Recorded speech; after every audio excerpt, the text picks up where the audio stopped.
Since I skipped center differential explanations in my previous Dirt Rally differential adjustment video, I'm going to explain it in WRC 8 because they have the limited slip settings available for the center differential. Starting with the preload, that's the load that is on the differential all the time, or not all the time, but naturally. And this affects high speed stability. It allows or disallows the variation of speed between the front and rear wheels in different situations that are not included in the acceleration, deceleration, or braking situations. Acceleration, that is obviously when you're accelerating hard, not just when you're accelerating at slow speeds, but accelerating really hard. So in first through third gear, that is where this mostly takes effect.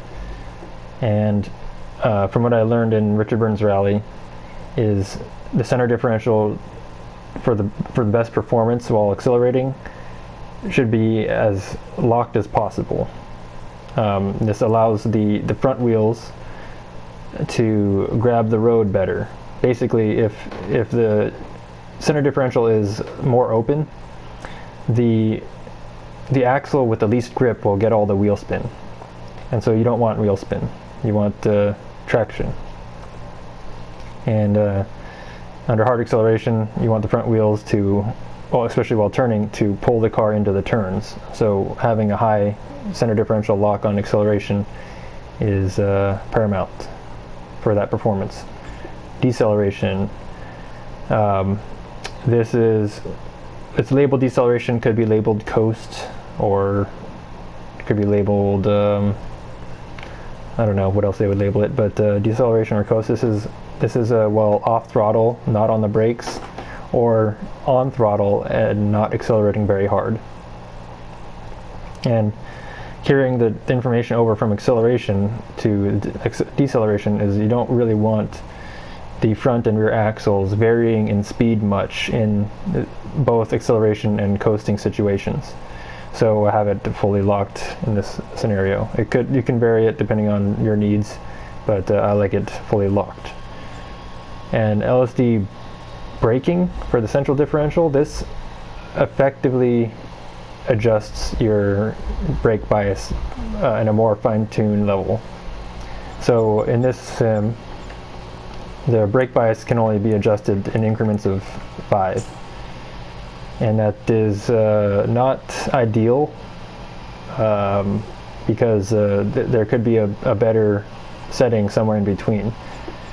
But the central differential lock for the braking can help you adjust the brake bias. And if the center lock is at maximum, effectively the front and rear axles will spin at the same speed because it's locked. The center differential is locked, and effectively changing the brake bias to closer to 50% front, 50% rear. And having it more open will allow the front and rear axles to vary in speed more, so you can end up locking the front or just locking the rear independently of each axle depending on your brake bias. And then to fine-tune your brake bias, you can adjust somewhere in between that allows you to have the most performance. And I found that with 70% brake bias, 70% front brake bias, that 90 is working pretty well. That probably means I can move the brake bias further back. I haven't really messed with it yet. I haven't really adjusted that fine-tuning, and it's been working fine so far. On pavement, there's a lot of weight transfer on the brakes, or a lot of load transfer, however you want to describe it. And the weight distribution of the car, of a WRC car, is likely near 56% front, or closer to 60% front, because of the way the engine is placed. It's a transverse. In this case, Ford Fiesta is probably a 3-cylinder, I don't know what the WRC specs are right now, but I think they're running 3 cylinders. And that means they do have a lighter engine than previous versions, but basically the transverse engine is placed in front of the front axle because of where the transmission needs to be mounted. The transmission is mounted parallel with the drive shaft. What do you call axle? What's that called?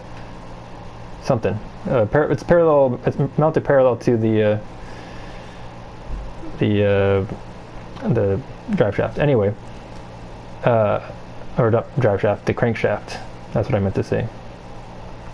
And it's mounted behind the engine, or below and behind the engine, next to the oil pan. And that's really the only place to put it. I don't know if they've ever put transmissions in front of the engine. If they could, they'd probably be better off. But anyway, it's usually the engine's in front of the transmission, which then has power shafts. What are those called? Power axles. The axles, not power shaft. Have the axles coming out of the transmission, independent axles coming out of the transmission behind the engine. Somewhere, I don't know, probably several inches from the center line of the drive shaft, or the drive shaft, the crankshaft. Anyway, that aside, explaining that aside, the weight distribution is such that you would want a more forward brake bias on the pavement because of the way the weight loading is. Anyway, I'm just rambling at this point. That's basically it for the center differential, and that's all I'm going to cover. I covered the other differentials in the Dirt Rally drive or differential video, and this concludes this one. Till the next one.